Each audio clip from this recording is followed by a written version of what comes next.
I was always needed. That's what everyone remembers about me. If something had to be done, I was there. If someone needed help, I answered. If a role needed filling, I fit into it without resistance. People relied on me easily. I didn't make things complicated. I didn't demand attention. I didn't take up more space than necessary. Being needed felt like belonging. At least, that's what I told myself. I learned early that usefulness creates stability. When you are useful, you are kept close. When you are reliable, you are not abandoned. So I became reliable. I became the person who could be counted on. But rarely the person who was chosen. At first, the difference didn't register. Needed sounded close enough to wanted. When someone called because they had no one else to call, I felt important. When plans included me because I made things easier, I felt included. I didn't question the quality of that inclusion. I was present. I was involved. I mattered in a functional way. I didn't notice how often my presence was conditional. I was there because I helped. Because I listened. Because I adapted. Not because someone looked at me and thought, I want you here. That realization came much later. For years, my life was built around availability. I said yes quickly. I adjusted without complaint. I fit into other people's lives like a well-designed piece of furniture. Comfortable. Useful. Replaceable. I didn't see it that way then. I believed I was being kind. Selfless. Easy to be around. Those traits were praised. You're so understanding. You're so easy. You never make things difficult. I absorbed those compliments carefully. They felt like proof that I was doing something right. But they came with a quiet side effect. No one ever asked what I needed. Not because they were cruel. But because I never disrupted the flow enough to make my needs visible. I learned to anticipate others. To adjust before friction appeared. To smooth situations before they required choice. That skill made me valuable. It also made me invisible. I was present in many lives. But rarely central in any of them. I noticed it in small moments. Group decisions made without consulting me. Plans finalized before I was considered. Affection expressed as appreciation, not desire. You're such a help. I don't know what I'd do without you. Those words sound warm. But they don't mean stay. They mean function. I told myself I didn't need to be chosen. That needing was enough. I had learned not to expect more. Expectations complicate things. They risk disappointment. So I kept mine low. I didn't ask to be prioritized. Didn't ask to be wanted. Didn't ask to be seen beyond what I provided. I thought that was maturity. I thought wanting to be chosen was childish. But something inside me kept track. A quiet ledger. Every time I showed up without being invited. Every time I was thanked instead of desired. Every time my role was clear but my place was not. I felt it most clearly in relationships. I was the one people leaned on when things were heavy. The one they trusted with secrets. The one who stayed steady when others wavered. But when things became lighter. When joy, excitement, or new beginnings appeared. I was rarely the first thought. I didn't resent it. I rationalized it. Of course they chose someone else. They needed something different. Something brighter. Something easier. I told myself I was built for support, not selection. That belief settled deep. I stopped imagining myself as someone people actively wanted. I became someone people were grateful for. Gratitude is safe. It doesn't demand reciprocity. It doesn't require risk. But gratitude doesn't hold you at night. It doesn't choose you when options exist. I remember the moment this truth surfaced painfully. I was standing in a room full of people I had helped in different ways over the years. They were talking, laughing, connecting. I was there. Included. And yet, I felt strangely peripheral. As if I existed at the edge of everyone's story. Not absent. Just not central. I realized then that I had built my entire life around being necessary. But necessity is not intimacy. You can be needed without being loved. Relied on without being chosen. And I had accepted that trade without ever questioning it. That night, I went home with a feeling I couldn't name. Not loneliness. Recognition. I saw that my life had been shaped by a quiet decision I never consciously made. I had decided that being useful was safer than being wanted. Because being wanted risks rejection. Being needed rarely does. But that safety came at a cost. I had never learned what it felt like to be chosen freely. Not because I was helpful, but because I was me. And once that thought settled, I couldn't unfeel the absence it revealed. Once I saw the difference between being needed and being chosen, I couldn't unsee it. It rewrote my memories. Moments I had once labeled as connection revealed another layer. I began to notice how often my presence was situational. I was there when things were hard. When emotions were heavy. When someone needed stability, reassurance, or solutions. But when things turned light. When choices were open, when people acted from desire rather than necessity. I faded into the background. I told myself this was coincidence. But patterns don't lie. I started noticing how often I was introduced by function. This is the one who helped me through. This is the person you can always count on. This is the one who knows how to handle things. Rarely, this is the person I want with me. Those distinctions hurt in a quiet way. Not sharply. Slowly. I began to feel a subtle envy. Not the loud, bitter kind. A soft, shameful envy of people who were chosen without effort. People whose presence was sought even when nothing was required. People who didn't have to earn their place by being useful. I told myself they were lucky. I told myself wanting that was immature. But the envy stayed. Because envy doesn't come from desire alone. It comes from deprivation. I realized how carefully I had trained myself to be undemanding. I never asked questions that might inconvenience others. Never expressed needs that might complicate plans. Never challenged the roles people assigned me. I had learned to disappear politely. And politeness, repeated long enough, becomes erasure. I noticed how my relationships felt asymmetrical.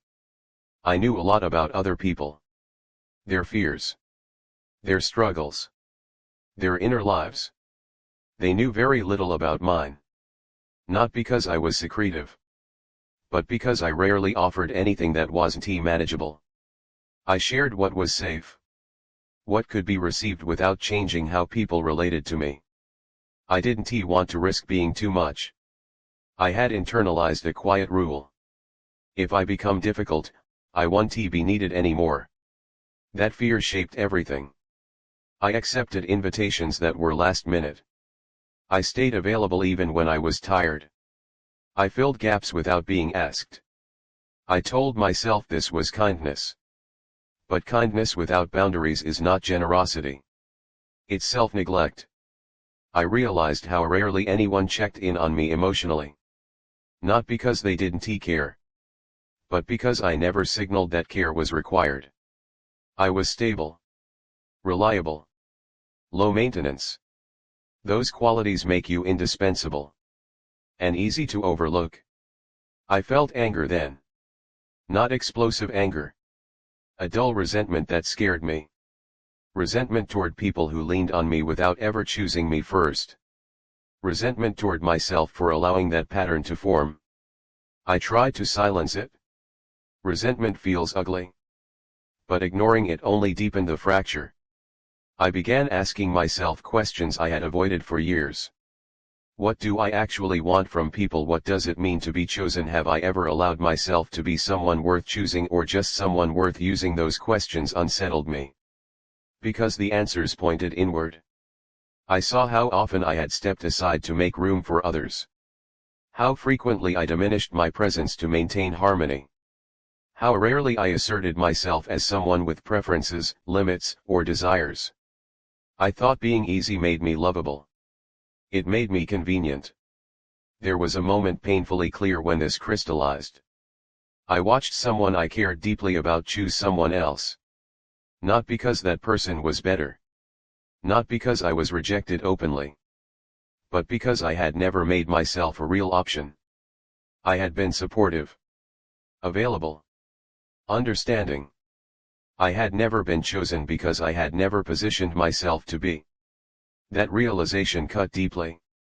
I wasn't invisible by accident. I had made myself that way. I had confused humility with self-erasure. Support with submission. Love with usefulness. I saw how often I avoided expressing desire. Desire creates stakes. Stakes create vulnerability. If you express desire and aren't chosen, the rejection is clear. If you never express it, you can pretend the loss wasn't real. I had chosen safety over truth. And the cost was intimacy. I felt grief then. Not for one person. For an entire way of living. A life where I was always adjacent, rarely central. Always appreciated, rarely prioritized. I realized how deeply I had underestimated myself. I had assumed that being wanted required something I didn't have.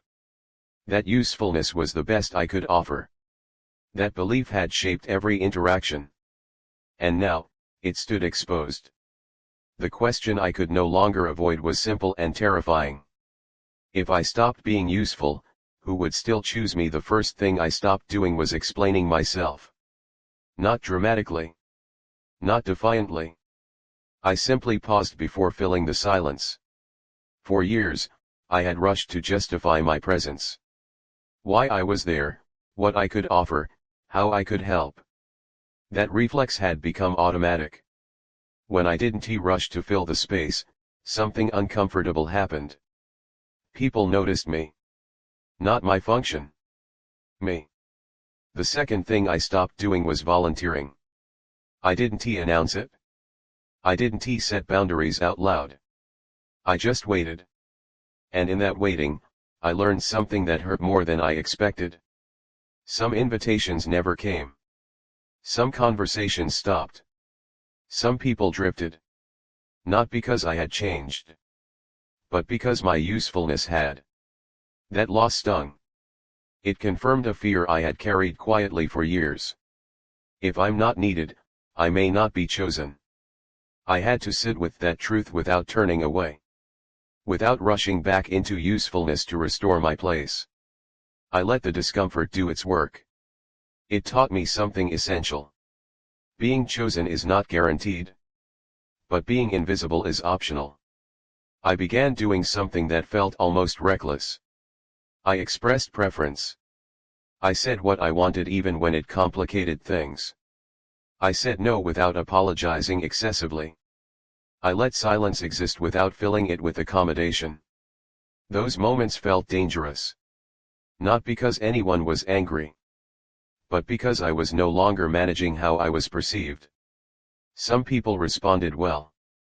They leaned in. They adjusted. They saw me more clearly. Others pulled away. They preferred the version of me that required nothing. That separation hurt, but it clarified. I realized that many of my relationships had been built on an unspoken agreement. I would be easy. They would keep me close. Once that agreement ended, so did the closeness. And that was not a failure. It was a revelation. I learned that love which depends on your self-erasure is not love. It's convenience with gratitude. I stopped confusing appreciation with intimacy. They are not the same. Appreciation thanks you for what you provide. Intimacy chooses you even when you provide nothing. I had lived most of my life inside appreciation. It was safe. Predictable. But it never answered the deeper question. Am I wanted or merely useful? When I stopped centering usefulness, I felt exposed, stripped of the role that had protected me from rejection. But I also felt something I hadn't felt in a long time. Dignity. Not confidence. Dignity. The quiet sense that my presence didn't need justification. I learned to tolerate moments where I wasn't included. Where others chose differently. Those moments still hurt. But they were honest. They hurt less than the slow ache of always being adjacent. I noticed how my inner voice changed. I stopped asking, how can I help? And started asking, do I want to be here? That question reshaped my life. I became more selective, not cold, but clear. I chose relationships where my presence mattered, not just my contribution. I allowed myself to be inconvenient at times. To have moods. Needs. Edges. Not everyone welcomed that. But the ones who did. Really did. They didn't need me to prove my value. They chose me because I was there. I learned that being chosen isn't about becoming extraordinary. It's about becoming visible. Visible people risk rejection. Invisible ones guarantee loneliness. I had chosen invisibility for years because it felt safer. It wasn't. It was just quieter. I don't pretend this transformation was clean. There were lonely stretches. Moments of doubt. Times when I missed the security of being needed. Being needed is seductive. It gives you immediate worth. Being chosen takes time. And courage. I began to understand something that reframed everything. People can only choose you if you give them something real to choose. Not just reliability. Not just availability. Your presence. Your perspective. Your limits. Yourself. I had hidden those things behind usefulness. Once I stopped, my life didn't fill up instantly. But it became truthful. I wasn't everywhere anymore. I was somewhere. And that somewhere mattered. If you're listening to this and you recognize yourself, hear this carefully. You are not required to earn your place by being indispensable. You are allowed to be wanted without being useful. And if someone only values you when you make their life easier, they are not choosing you. They are choosing comfort. I was always needed. But I was never chosen. Until I stopped trying to be necessary. That was the paradox I had to learn the hard way. The moment I allowed myself to be unnecessary, I became available for something real. Not gratitude. Not obligation. Choice. And being chosen even by fewer people, even imperfectly, is infinitely richer than being needed by everyone and known by no one. I don't try to be easy anymore. I try to be present. And presence, honest, imperfect, unguarded, is the only thing that ever gave my life a place where I could finally stay.